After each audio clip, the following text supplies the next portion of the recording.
Hello, everyone. Welcome to the second edition of Hearthside Histories. I am King Dog. Queen AnneMarie.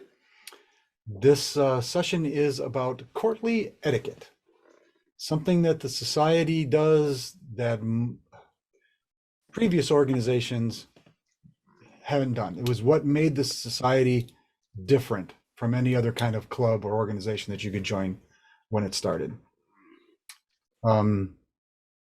Much of the fun derived from playing the current Middle Ages is acting the part of a courtly noble.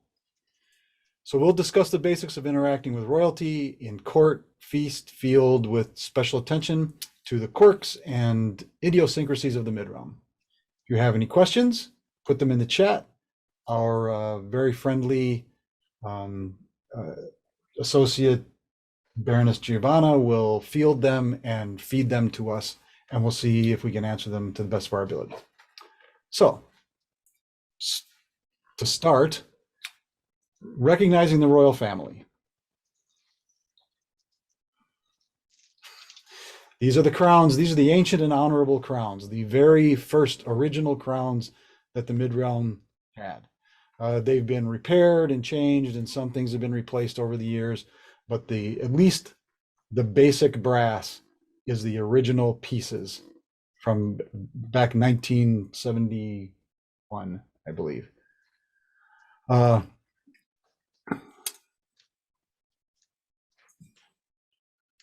There are a few others. I believe the next to come chronologically I will turn my are the volume plaque down. crowns. These were made by artisans in the then Principality of Eldermere, Chelsea. now their own kingdom.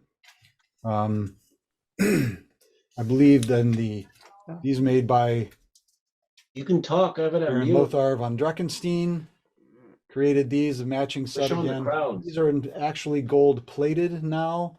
They were not originally, but for the ease of maintenance, they are now plated with gold. The most recent ones You want me to turn my volume up? are another set of sort of Carolingian crowns, plaque crowns, Byzantine, you might call them. You can actually keep talking. Probably the newest. There's also a set of sort of plain field crowns, a sort of simpler version of the Dreckenstein crowns, also made by him, if I'm not mistaken. Correct. There's also the low profile that's just a band with the Fleur-de-lis in the middle. with rubies and stuff. We didn't get those out. Those don't get too much use these days, but they do exist. And then there are the leather crowns. Your And Majesty, no other crowns. hi. You'll see them usually out in the field, out on battlefields at Pennsic War. You might see the crown wearing those. Those are there's a set of for the prince and princess and the king and queen, the silver and gold respectively. They have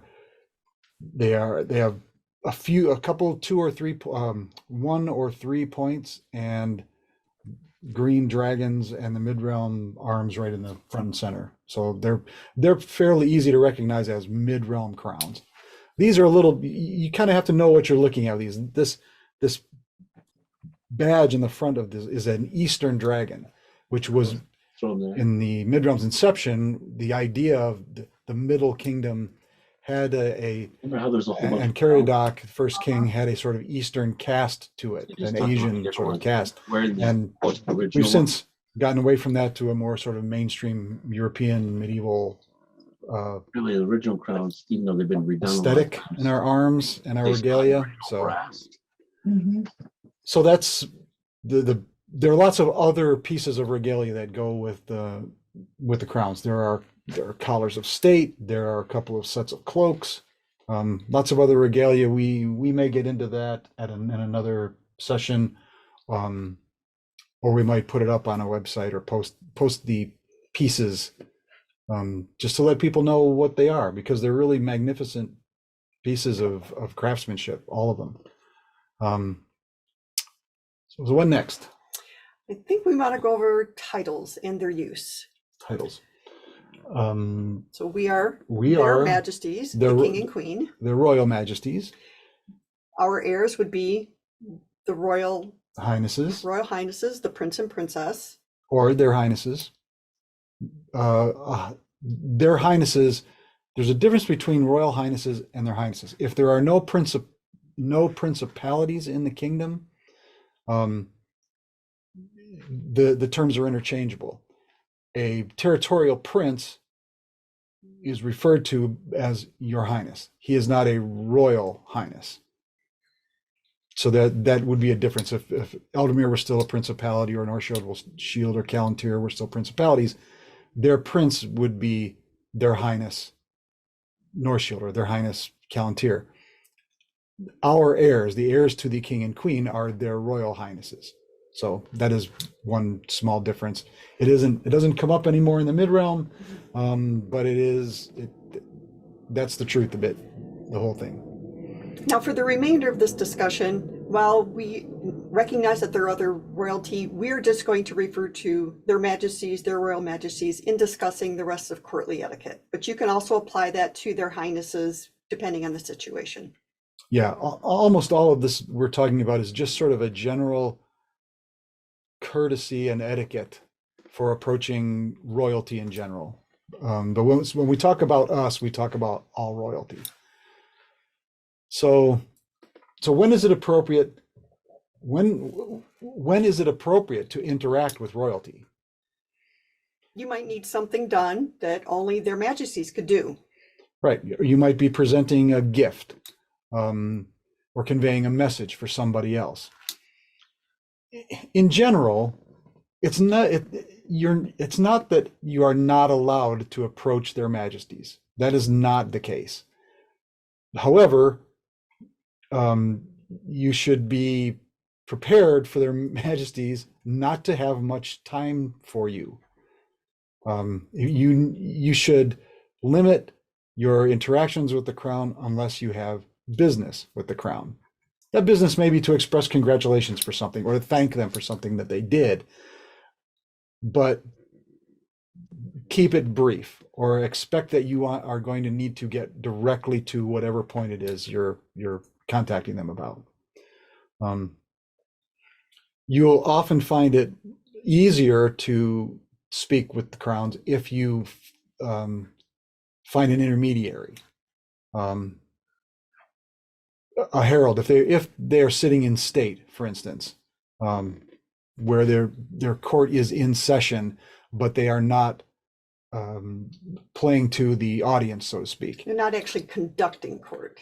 Right. Their court is open and they are doing business, but they're doing sort of private one-on-one sort of business.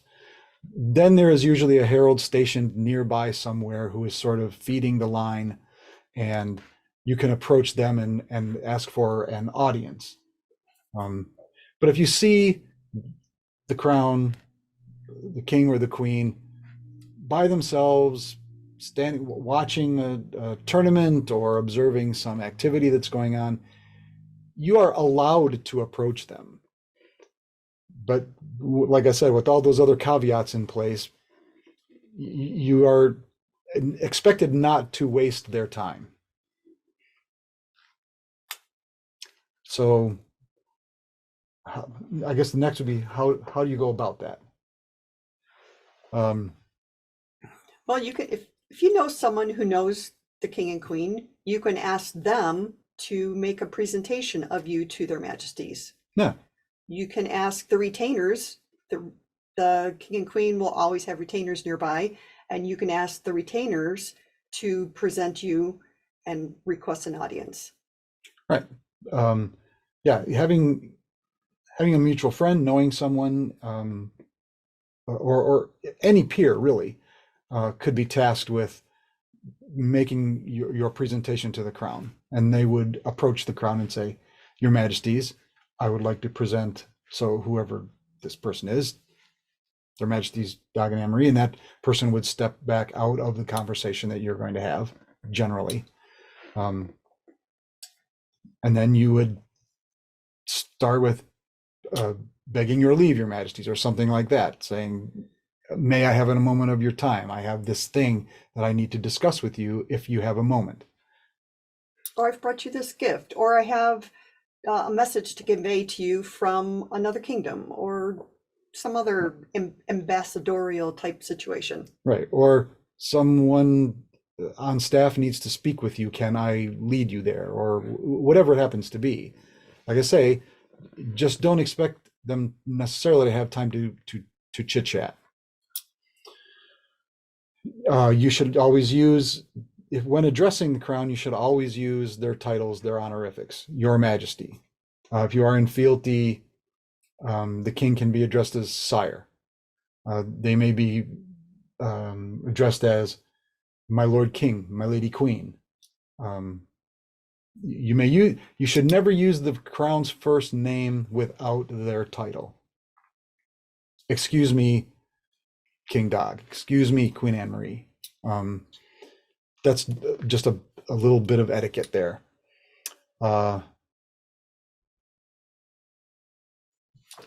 That's about it for how. It's not difficult.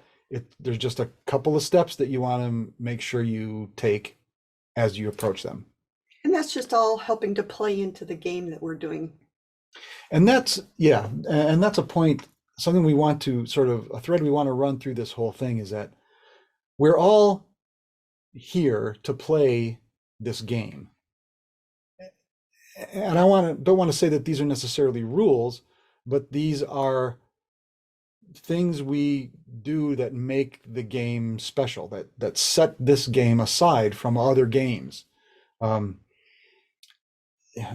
don't understand people who want to join the SCA so there becomes this egalitarian democracy without titles or honorifics. What's the point?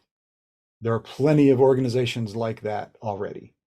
We do this thing because we all are trying to escape to a sort of fantasy medieval world that we are creating, that we are building ourselves. This isn't something being imposed on you. Your life is not affected in any way by how you interact with someone who outranks you, whatever that means. That's a game you are volunteering to play, to recognize that this person has a rank or you have a rank that is different from someone else's.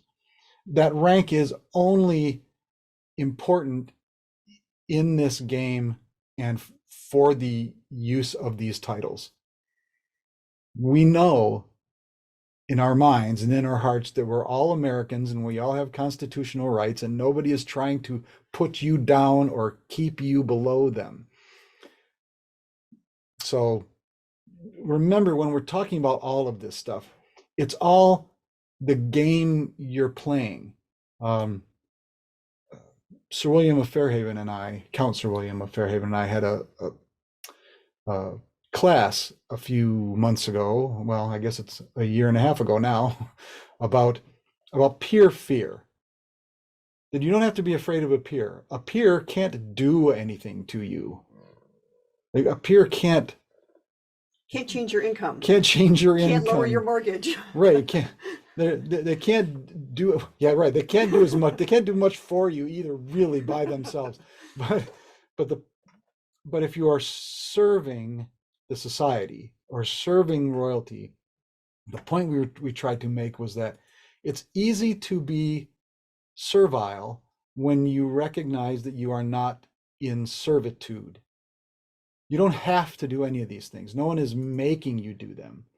You do them because it adds to the atmosphere and the milieu that we're all here to play in. If you don't want to play, well, don't play, but don't insist that nobody be allowed to play either. Okay. I think we should move on to etiquette at feast. Okay. Okay. Sure. So, like, when should people sit down? I mean, oh well. Now we get into the history portion of our of this discussion. Traditionally, and I would call it a high tradition. Not everybody followed it. Those that really want to play the game well and to their furthest ability would enter feast and stand by their seat until the royalty arrived, and until the royalty sat down and told them they could be seated.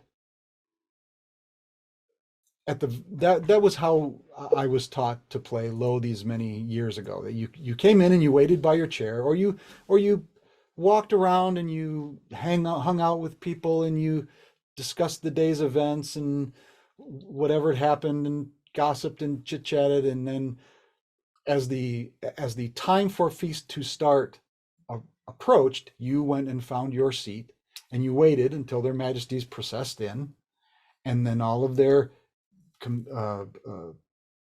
guests at head table came in. They all sat down, and then their majesties, just like in court, their majesties said, "Please be seated," and then everybody sat down to dinner. Now it's become mainly everybody comes in, sits down. When the crown is ready to show up, a herald comes in and announces them, and everybody stands up, waits for them to go in, and then sits down after they're told to be seated. So It's a little bit of a change from history. it is a change from nearly ancient history now, but it's hardly remembered. I see some people who've been around longer even than I remember these things. And it was neat. It's fun, and it's kind of I get a certain satisfaction from standing and waiting while everybody around me is sitting down and looking at me like, "Why are you still standing up?" Because when I was raised in the society, that was what was proper. You young kids. But anyway, so at the very least, when the crown enters the hall and they are announced, and you should be kind of paying attention to see when the royalty enters the hall, you should stand. Let their majesties take their seats and invite you to join them and take your seat. So what about toasts? There Ooh. seems to be an order to this that Yes. not everybody understands, and it's a bit of a mystery. There is a traditional order, and I think it is missed by a lot of people because it is done sort of privately. It's handled by a few people that are in the know at feast. The tradition is that the highest ranking, most senior peer in the hall is tasked with toasting their majesties. And when do they do it? Usually after the first remove has been served and people have had a chance to start eating. Second remove. Isn't it second remove? No. Well, the first served course. If you consider what's on the table the first remove when you sit down, then yes, then the second remove is what is brought to the table afterwards. After that course, after that course has been brought and people have had a few moments to eat, the peer would stand and give a little speech or just say, "First toast of the evening traditionally goes to their royal majesties, to their majesties," and everybody drinks. And then it is not necessary, but it has become sort of the easiest thing to do is for the next highest ranking peer to stand up and toast their highnesses. It's not always a peer, though, is it? There are sometimes I've been at a few feasts where it wasn't a peer. It might have been a baron or baroness. That's if there is no peers present. It usually goes down in rank like that to whoever is the most senior baron and baroness. Everybody's checking their OP. Yeah. Well, everybody usually the person who's the highest ranking in the hall kind of knows that they're the highest ranking person because they've been the highest ranking person all day. So they're kind of looking around for somebody that they can task with their highness's toast. So it gets handled kind of at that level. Or sometimes the feast herald, the herald in charge of the feast, will take that task on and look around and see who's who and go to them individually to see who can, if someone is prepared to do that toast. It is considered an honor to be able to give that toast.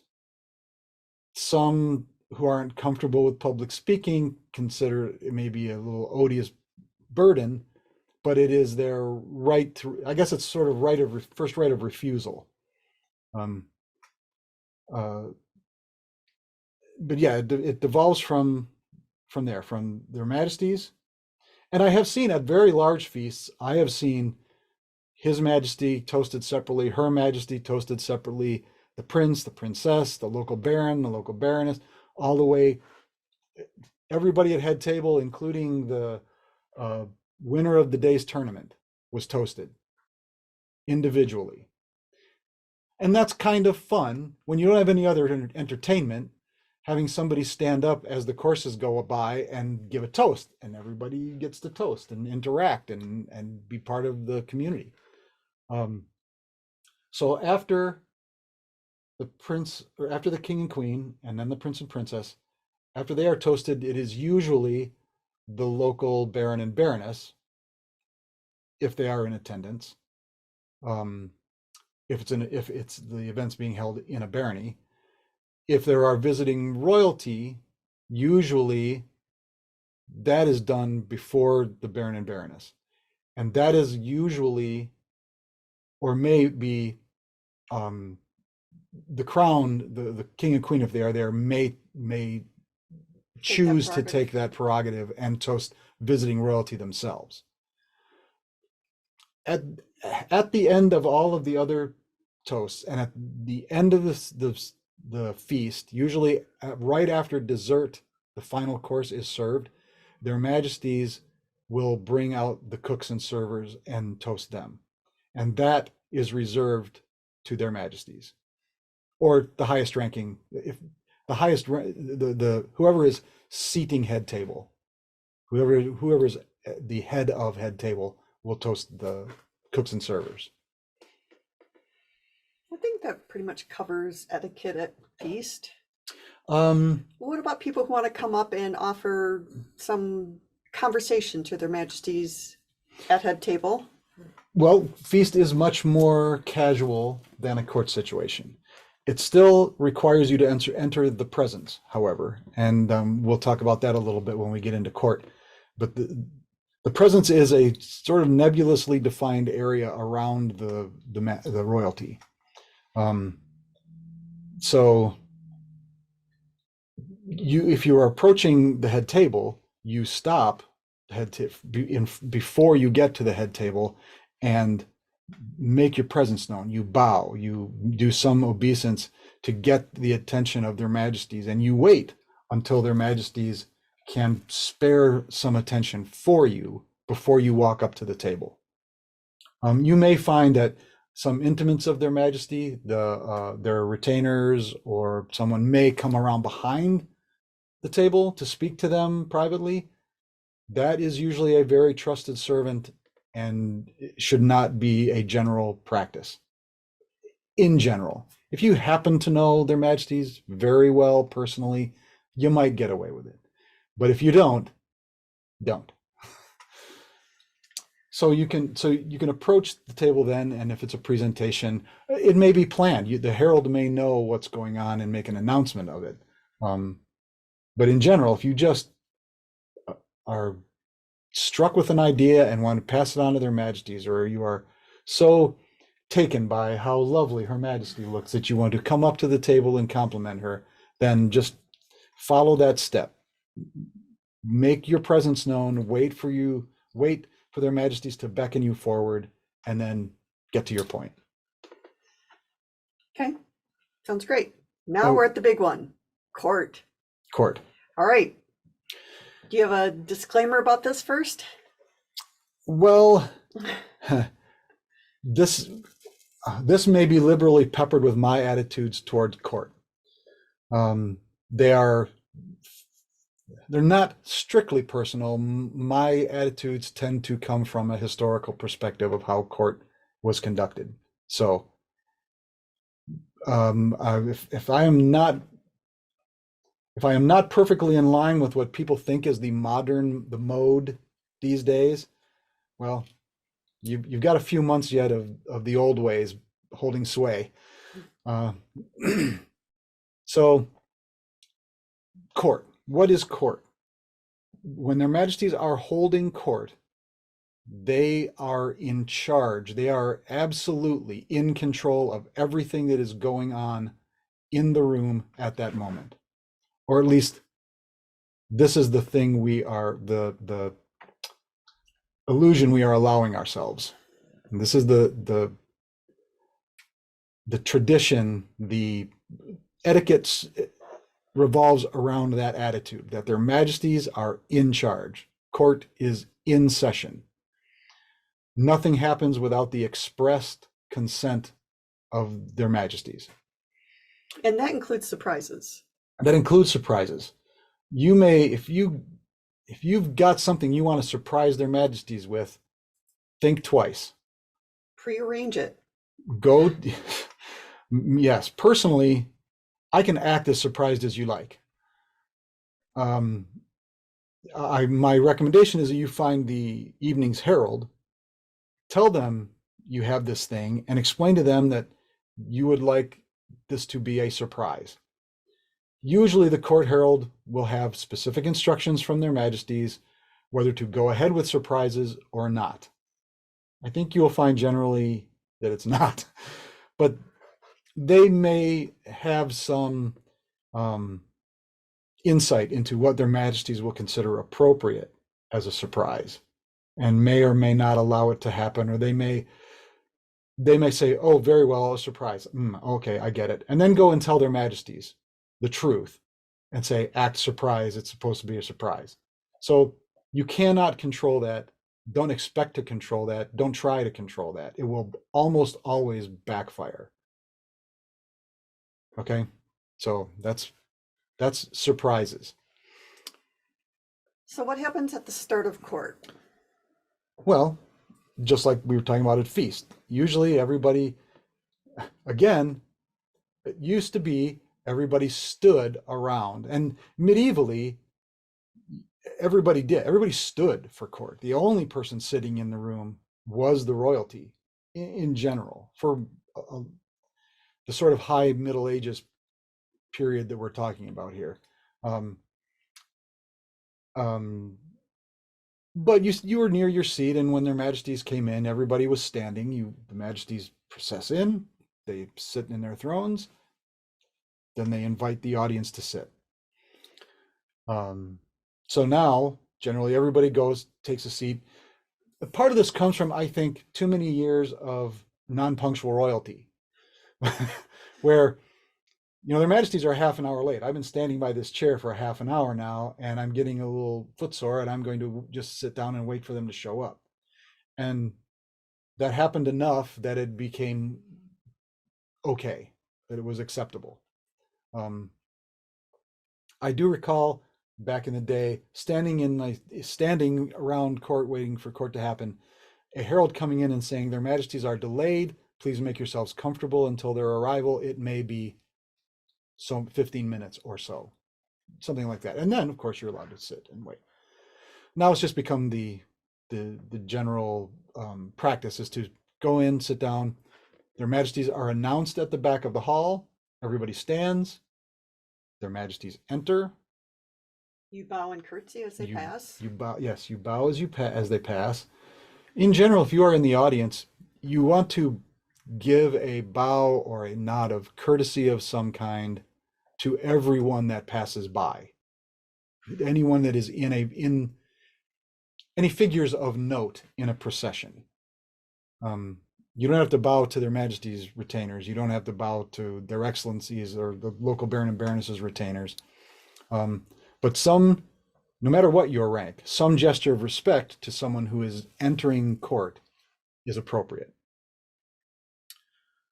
So their majesties sit in their thrones. The majesties are seated, and the presence is then established. This is kind of a nebulous kind of measurement. It can be defined by the edge of the stage. It can be a fairly good indicator is, well, if there are guards set in front of the thrones or in front of the dais, where they are standing is the edge of the presence, technically. So to pass them, you are now entering into the presence. It can be 3 long strides from their majesties. It is nebulous, and it is variously defined a lot by the environment. But in that presence, Their Majesties, if we're talking about them being in court, being in control, no one enters the presence without the express bidding of their Majesties. That is absolute. So if you are going into court, unless you've been called, you do not enter the presence without a specific invitation, a gesture of some kind. So what happens if someone gets called into court? Well, the herald would call a name, so and so. You may be summoned into court. You may be invited into court. You may be asked to present yourself. You may, all of these things followed by your name means that you are invited to enter the presence. But but what? Well, but what if someone doesn't want to be invited into court? Why would anyone not want to enter the presence of such regal personages as sits our throne at any time? I bet you have a historical story for that. Well, now that you mention it, first of all, I want to make it clear that, and I can't imagine that anybody who's actually tuned in for this live session doesn't understand this, but when the royalty call you into court, this is usually to give you something. It is something being done for you, not being done to you. When somebody gives you something, what do you say? Thank you. Thank you. There have been cases I've seen, and it was not so much anymore. I think we've done a good job of sort of stamping it out, but I've before I was ever on the throne, I was always rather displeased and disgusted by someone's name is called into court, and everybody around them was going, oh boy, what's gonna happen? Oh, like they're in some kind of trouble. If you're in trouble with the crown, chances are they're not going to do it. They're not going to make it known in front of everybody. You're going to get a very insistent and very private invitation to speak with their Majesties. And that's when you're going to learn that you screwed up somehow. If it's gotten to the point where you're being called into court, it's usually to be rewarded somehow, because that's what the royalty like to do in public, is reward people. I'll tell the story that you're referring to. I had a lady, this was a long time, my first reign, one of my first courts even, called a lady into court, and she stood up amid much grumbling, and she made her way to the aisleway. When she got to the aisle, she turned to all of her friends that were snickering and tittering, and she said, "I'll get you for this." And then she marched into court and dropped down on the cushion in front of us. And by that time I already had the scroll in my hand, but I looked at her and I looked at her friends and I looked at her and I said, "Oh, you don't want this." "Oh, well, very well." I handed it back to the herald, and she looked and she chuckled, and I just stared back at her and I said, "You may go." And she didn't know what to do. "You may go." And she got up and she bowed and she, stunned, went back and sat down in her seat. And you could have heard a pin drop in the parking lot. And I never had any problem with it after that. So, and I don't see it happen very often in this kingdom much anymore. So, there, historical lesson. So going into court is an honor. You are being honored by being asked into the presence. Treat it like that. What other sort of historical things? Divesting yourself of weapons. People carry weapons into court. Some do. I have. Dark yard. Dark Yard always, yeah, members of Dark Yard always have a knife on them. Be aware. So, again, historically, the tradition was not, I mean, everybody had a knife or a dagger or a sword or something. When you entered into court, for me, it was always part of the show and part of the tradition and part of adding to the ceremony was to walk up to the edge of the presence. It was usually I had a sword on. I draw the sword, set it down on the ground in front of me, step over the sword, take my steps into the presence and kneel. After our business was done with the royalty, I would stand up, take the, reverse my steps exactly and step back over the sword, pick up the sword, sheath it, turn, and leave court. Also, historically, those of us who remember the Great Dark Horde, it was always a gag when, remember, the Horde was brought, it was called into court, that they would usually spend 1 minute to 3 minutes pulling all of the various weapons they had and laying them on the ground or handing them to people around them or distributing them amongst the crowd as they made their way up to court. And it was a whole shtick and everybody laughed. But after a while, it happened every time. The joke stopped being funny. It just was taking up people's time in court. So you don't see that much anymore. And now I think people understand the necessity to get rid of your weapon. So they'll stand up, hand it to somebody sitting next to them, and then make their way up. And that's perfectly fine. But it doesn't add to the pageant of it at all. Is there anyone who can come into court wearing a blade?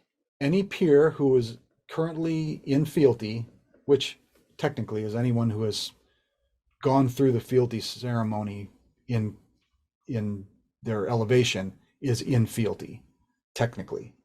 Your fealty does not expire. We are not necessarily required to renew our fealty with every coronation like we do. You're never out of fealty unless you resign your orders. So, but we renew them as often as we can every reign. So if you are in fealty, a member of a peerage order in fealty, you may enter the presence armed.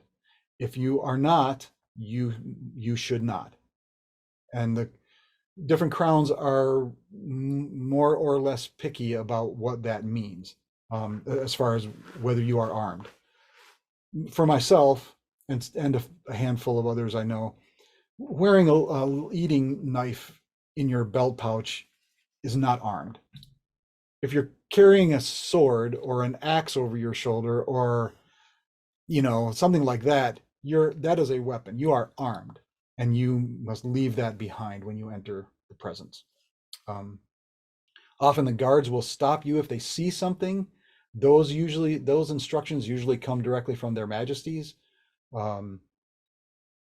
So if you're stopped, hand over your weapon. The guard will hold it for you and give it back to you as you leave the presence. And so what happens once they're actually in the presence? Well, you know as well as I do, the right thing to do when you are in the presence is kneel. Kneel.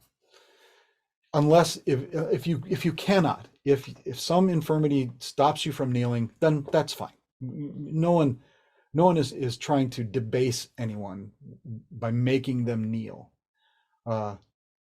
If, however, you are able, you should kneel.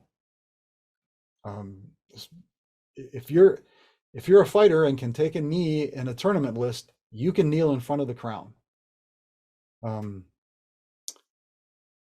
There is a cushion provided for the comfort of your knee, and that cushion serves a dual purpose.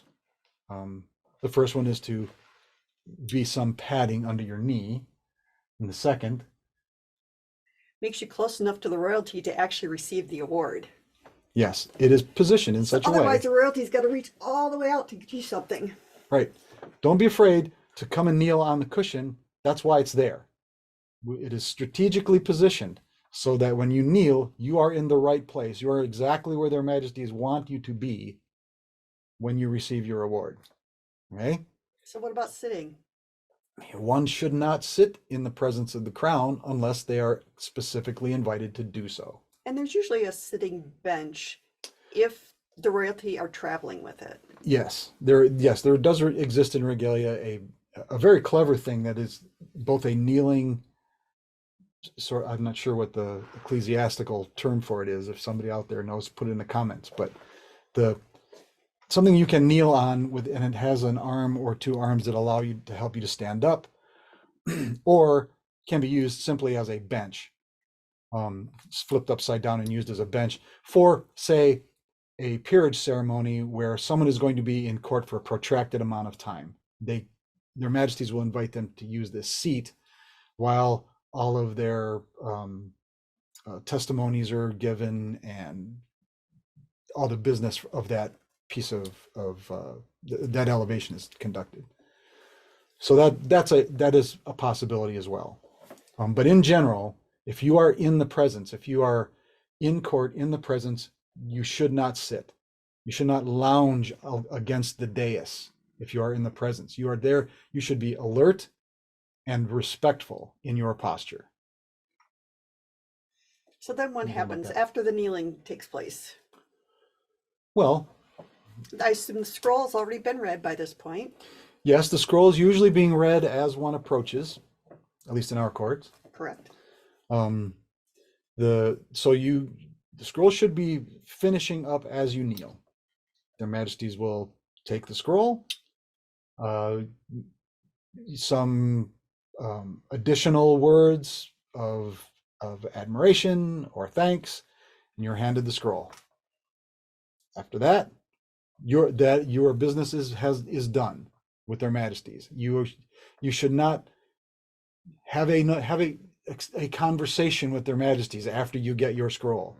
Their business with you is concluded. You should rise, thank them, or whatever, and exit court, because there is more business to do. This is not your time to have a conversation with their majesties. So we talked when we were putting this together about watching the royalties' body language. They've leaned forward a little bit to hand you the scroll and maybe a token. They will lean back in the throne. That's kind of the body language. Put the hands back on the arms. And that's a visual cue to know that your time in court is done. Right. You've got the scroll. You've gotten the nod. You may leave. When you leave, there's a right way to leave, just as there is a right way to enter. You may stand, take a couple of steps back to the edge of the presence. Now, again, if you're on a stage or something and there's stairs behind you, or you're not sure where that is, make sure that you are safe.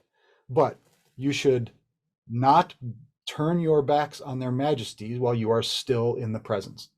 You should step back to the edge of the presence, another bow, and as you exit the presence, you may turn and make your way back to your seat, or whatever, wherever you want to go. After you are done in the presence, their majesties have no control over where you go.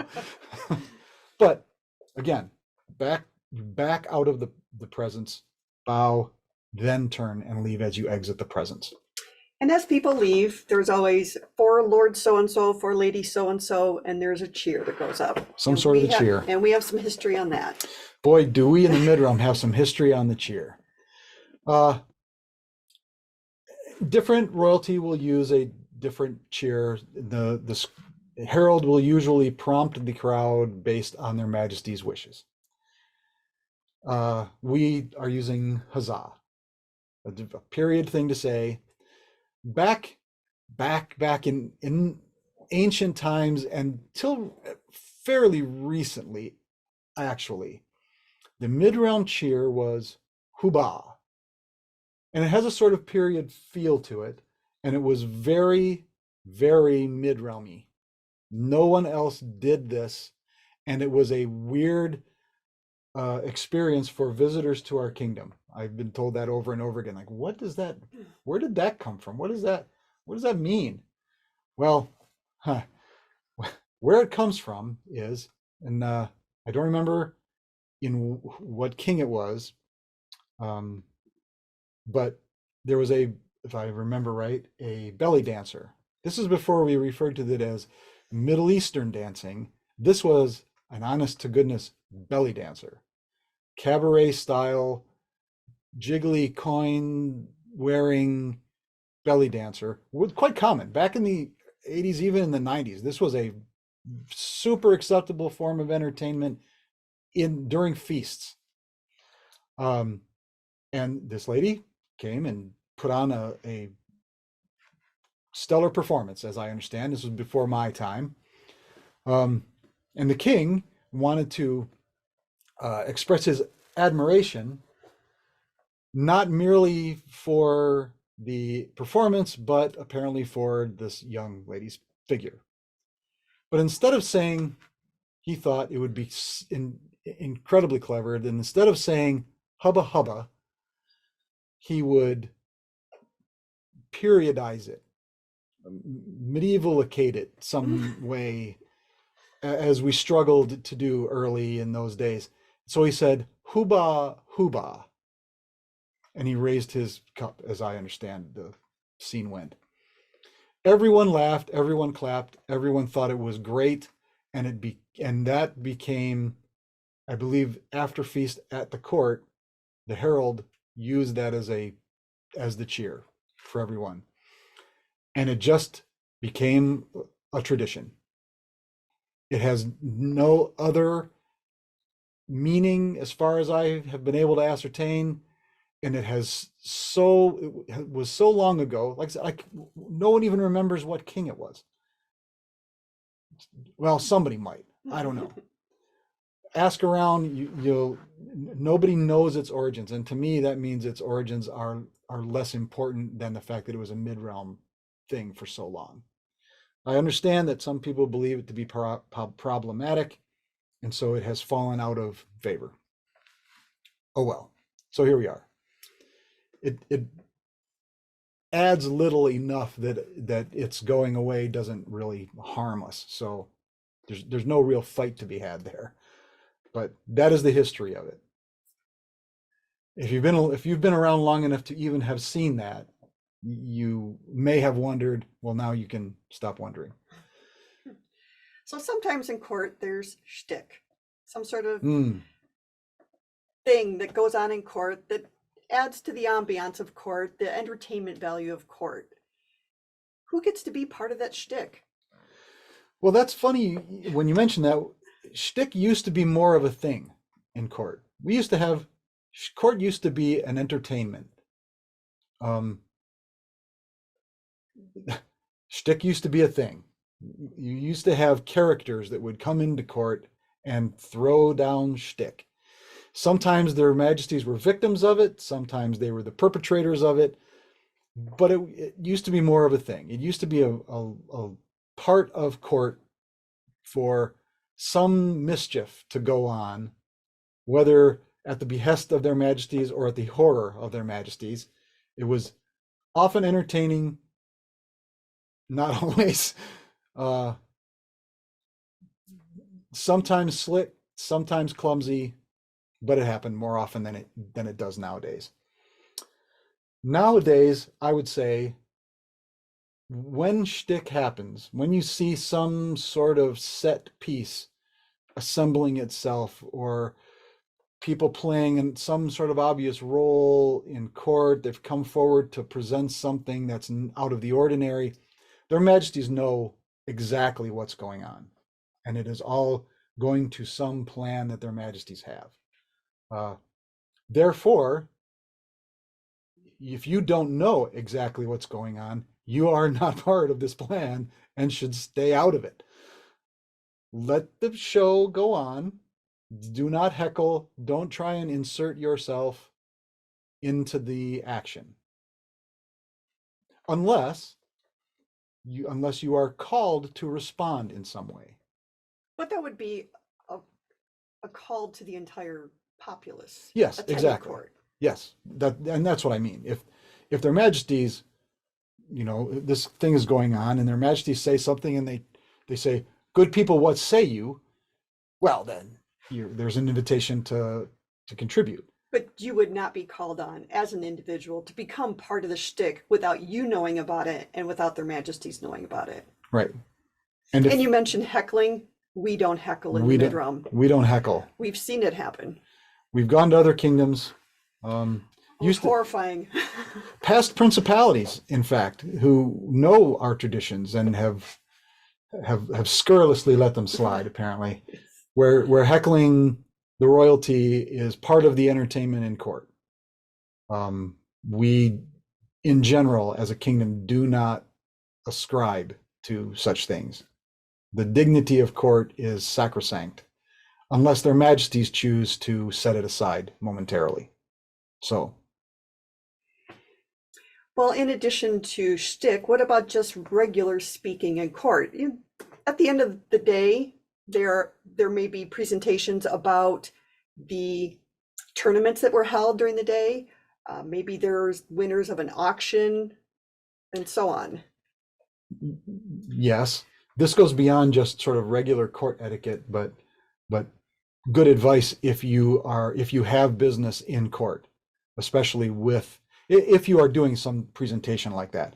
Even if you are doing a presentation directly to their majesties, you are part of court and are there. Part of your purpose there is to entertain everyone who has shown up to court.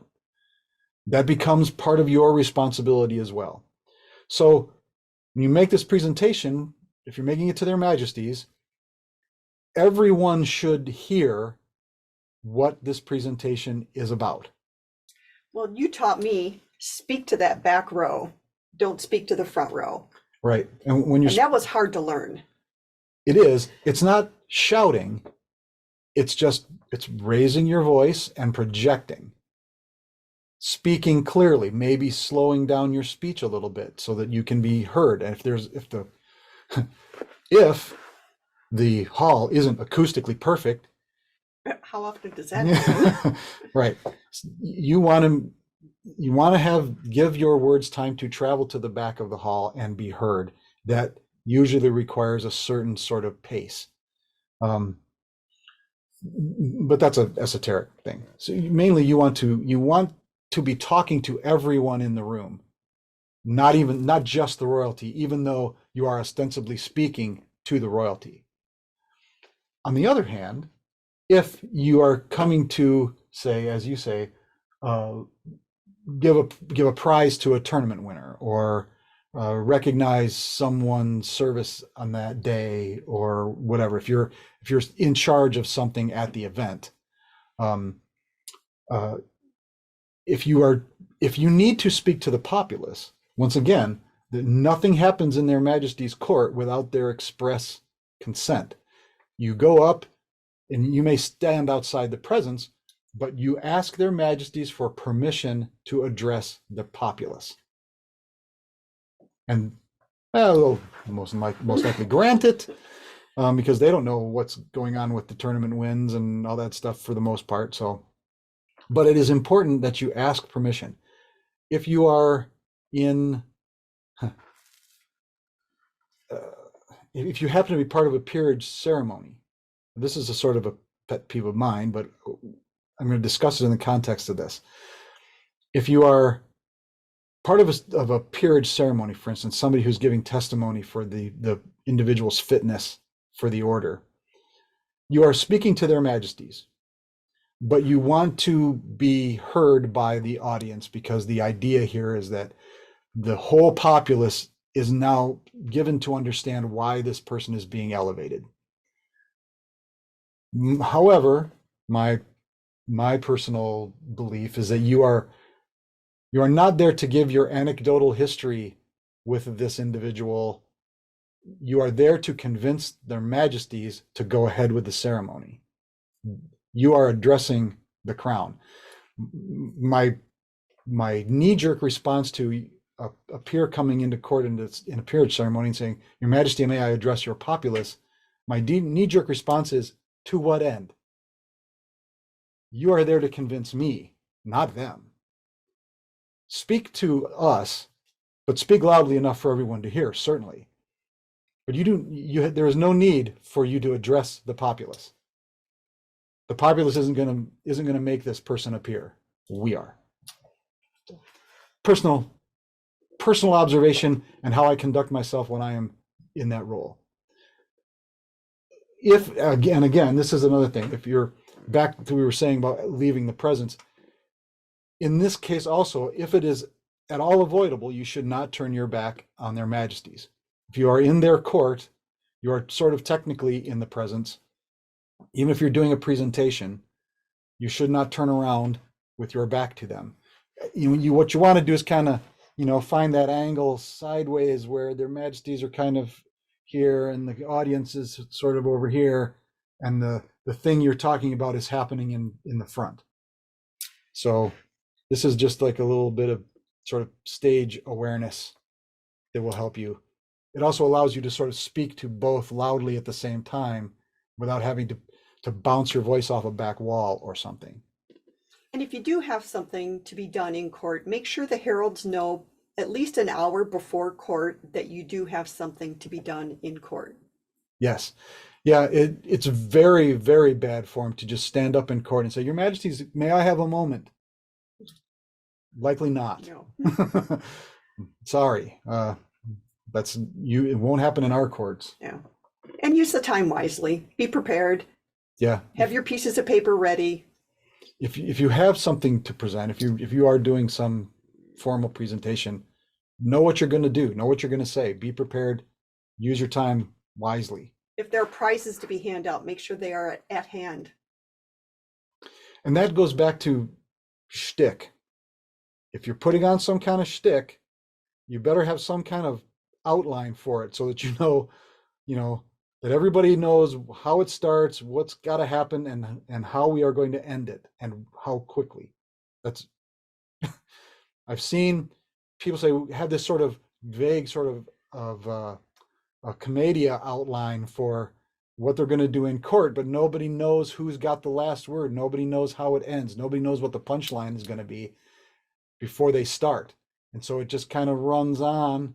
No way to wrap it up. With no way to wrap it up. Have a way to wrap it up. Okay. That's kind of it for court. What about leaving court, though? I mean, we leave as well as enter. That's true. When Their Majesty, it's just sort of the reverse order of the processional. Their Majesties stand up. Everybody else stands up. Their heralds will say they'll say there being no further business. Their Majesties will stand up. Everybody else stands up. The herald may prompt, say all rise, or they may not. Generally, everybody, once a half a dozen people start standing up, everybody will stand up. Their Majesties will process out. You should wait until everyone who was at the dais, who was formally in court, if that's a whole row of barons and baronesses, doesn't matter. You should wait patiently by your seat. Think of it like on a plane, waiting for the first class passengers to exit first. Not that anybody does that, but you should, but you should, because you don't want to be the person standing in the aisle trying to get your luggage while everybody else is getting out. So wait for Their Majesties, Their Highnesses, the local baron and baroness, anybody else who Their Majesties may have seated in their presence, to process out. Once they are past the audience, then court's done. Court's done, and you may go about your business, speak to your friends, do whatever you need to do. And I think that's all we had for court. That's all we had for court, and this is our hour, so we timed that pretty good. We did, but if there are any questions, though, exactly, we will try and answer them. Your Majesty, this is Giovanna. I do have one question. It's about the oaths that are given, particularly the populace oath. Hold on, I may not have our local sound on. Oh, do you hear me now? Okay, Giovanna, did you say Yeah, do you hear me? Yeah, I we can hear you now. Okay, all right. I did have one question about oaths given during court. Specifically, I mean, it can be populist, but I think there's always some question about when the royalty responds and uses either justice or vengeance. And I wondered if you would speak to that. Well, tradition is vengeance. Vengeance for everyone. Did you watch The Hobbit or Lord of the Rings? Yeah. Yeah, you may find some very, very interesting similarities between our oaths and the oaths that Pippin gives and takes from the the steward of Gondor. That is where our history comes as much from fantasy literature as it does from any medieval history. Just be ready for that. That's just the truth of it. Do you know when justice started being used instead of vengeance? Yes, I do. His Majesty Eliyahu instituted that because he has a whole speech prepared. If you ever ask him about why vengeance is inappropriate for his persona. So it is completely at the pleasure of their majesties how they respond. We use both. For the chivalry, I use vengeance. For the other orders, we use justice. For the populace, we use justice. It doesn't do for their majesties to take vengeance on their populace. So that's how we approach it. But historically, it was vengeance. The only response for any peerage was vengeance. Some royalty may use justice for everything. They could still technically use vengeance. Again, it is up to their majesties. And not that anyone is actually going to take out vengeance on anybody. It's Well, just part of yes. our game. Yes, and sometimes I think vengeance is just, but that's me. Any does that answer the question, I hope? Yes, thank you, Your Majesties. Okay. Anyone else? What is your feeling about, I know some royalty, mid-realm royalty, has not been real crazy about the notion of the populist oath. I'm just wondering what your take on that is. I don't believe a populist oath is necessary. Certainly, we've found that enough members of the populace feel strongly about doing it, so we are certainly happy to allow it. Again, that is a choice of an individual set of royalty. And we've only done it at coronation. Yeah, we have only done it at coronation. If some individual member of the populace felt so strongly about it that they wanted to do it, we would probably find some way to do an individual oath if they wanted to profess that. But it takes up a certain amount of time in court, and we don't believe it to be necessary. So we don't do it as a general practice. Some royalty do, most royalty don't.